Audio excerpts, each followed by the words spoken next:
Seems like all the news this week is the debt ceiling, mandatory spending, taxes and cuts. We'll help you make sense of it all. This is the CitizenLink Report. I'm Stuart Shepard along with Tom Minnery, our Senior Vice President of Government and Public Policy and the Executive Director of CitizenLink. You have so many titles, I can't keep up. That's a mouthful, and I hope we can make some sense of this. We've been hearing about this, and this is not a topic we deal with a lot here, the federal budget, but we just thought it might be helpful because if you're like us, we feel a little lost hearing all these terms thrown around, and it's hard to make sense of it, particularly from a pro-family perspective. So that's what I'm going to be asking you today. Help us understand what's going on. What's the big picture? Well, first of all, there are huge decisions before the political leaders in Congress. Never before have so many people in the country started to pay attention to this thing called the national debt and the deficit. Now, I think two things are riveting people's attention. First, it was the Tea Party phenomenon, which rose up in the 2010 midterm congressional elections and elected a lot of conservatives. The Republicans took over the House of Representatives and almost took over the Senate because people in the Tea Party are so furious about spending. Secondly, Stuart, and this is just my speculation, I think that people are watching riots in the streets in Greece over the same kind of pressures that are building here. And they're thinking, my goodness, is what I'm seeing in Greece the future here? And we're used to seeing that video out of Greece and France and elsewhere, but you're saying you can see riots in the streets in New York and Chicago. Well, I hope not. I will tell you that the same forces, too much borrowing, requiring drastic reductions in government spending that caused the riots in Greece are at work here. Already we saw this on a miniature scale, not riots, but big demonstrations by unionized government workers in the state of Wisconsin when the state of Wisconsin decided it had to cut the budget. People don't like to have their jobs cut out, and that's what happened. So we're heading in that direction. Tom, one of the words we're hearing a lot this week, or phrases we're hearing a lot, is mandatory spending. Now, if we translate that to a household budget, we think in terms of the house payment or maybe a car payment or a school loan, that sort of thing. It's the stuff we have to pay off. When it's the federal government, what are the things we have to pay off according to law? Well, that's the essence of the problem. Right now, things we have to pay off as a federal government take up all of the revenue that the federal government gets. Let me show you a graph that illustrates that. You can see right now that 100% of the revenue coming in is consumed by so-called mandatory spending. And what comes under that heading? We usually use the word entitlements, and the big ones are Social Security, Medicare, which is health care for older people, and Medicaid, which is care payments for poor people. Yeah. Those are the big ones, and we have to pay for those because earlier laws required it. They have ballooned beyond anyone's estimate, and that's why all of our revenue coming into the federal government is taken up merely by those entitlement payments. Now, to flip it back to the household budget, that would be the same as you get your paycheck, you come home, you write a check for the house payment, check for the car payment, and you're out of money. You have nothing left for, say, food. What are some of the things that the federal government would not have money to pay for and has to borrow in order to purchase, if you will, after those things are paid for? Good question. A lot of things. The country's defense, keeping our national parks open, paychecks for about 2 million federal agencies' employees. Those are the things that we have to borrow money to pay for. That's ridiculous, is what I mean. A regular person would look at that and say, I don't do my household budget like this. Why do the folks in Congress think that they can do that? But here's the question, though, and you just answered, I think, but I want to re-emphasize it. If we don't have the money coming in to pay for even the things we have to pay for, but yet there are other things that we need, like defense and national parks would be another example of things that people expect to be paid for. Roads would be a good thing. Right. How do those get paid for? Where does that money really come from? The federal government borrows the money Right now, about 40 cents on every dollar spent by the federal government is borrowed by the federal government. That's astounding. Now, the federal deficit right now, as I understand it, the federal debt is $14.3 trillion. That's the latest estimate of where it sits. Now, a friend of mine on Facebook, his son was reading up on this. I think he was a teenager. And after hearing that number, he said, "Who does that? Who does that?"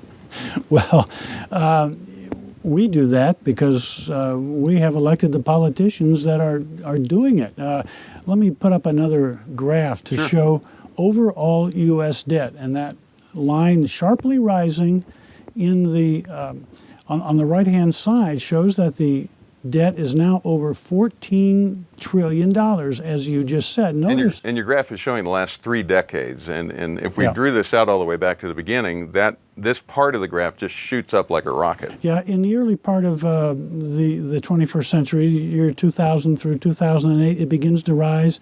That's the war, the Gulf Wars, the creation of the Homeland Security Administration, things like that. Since President Obama took office in 2009, it has shot up even stronger, even higher, and more sharply. One of the reasons that pushed it up is the so-called stimulus, which was nearly $1 trillion to try and stimulate the economy. Which essentially means he borrowed money to pay for the stimulus bill, which hasn't really done much as far as reducing the number of folks out of work. No, a fair case can be made that after spending nearly $1 trillion, all of it's not spent yet, it failed to stimulate the economy. I remember the president saying that if we did not borrow that much money to stimulate the economy, then unemployment would rise to about 8%, a little over 8%. Well, we did spend all that money to stimulate the economy, and guess what? The unemployment rate was not at 8.1%, it went over 10%.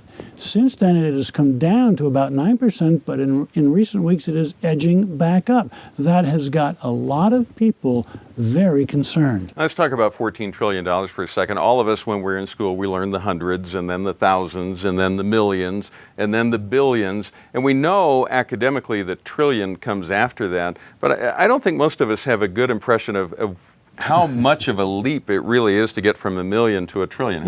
Help us understand that. It's very difficult, and here's a way I understand what $1 trillion is.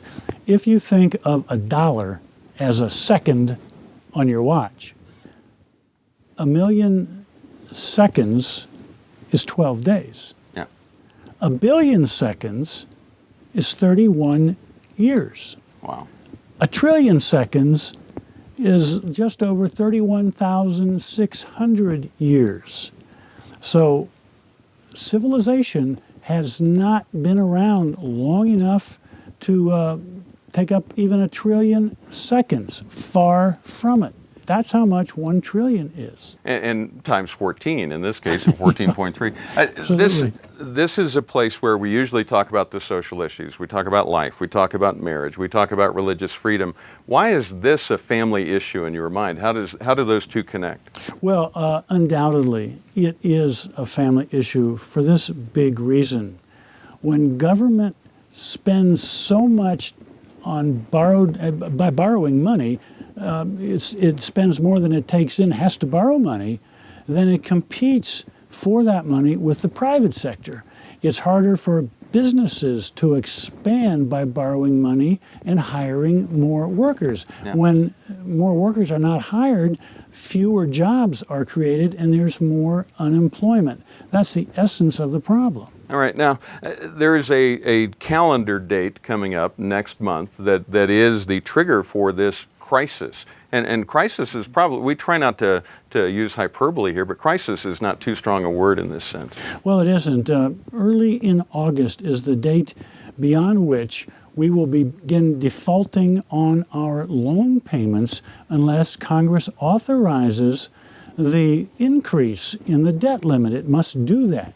Now, all of the political wisdom in Washington, although not in the Tea Party, in Washington suggests that yes, they will agree to raise the debt limit.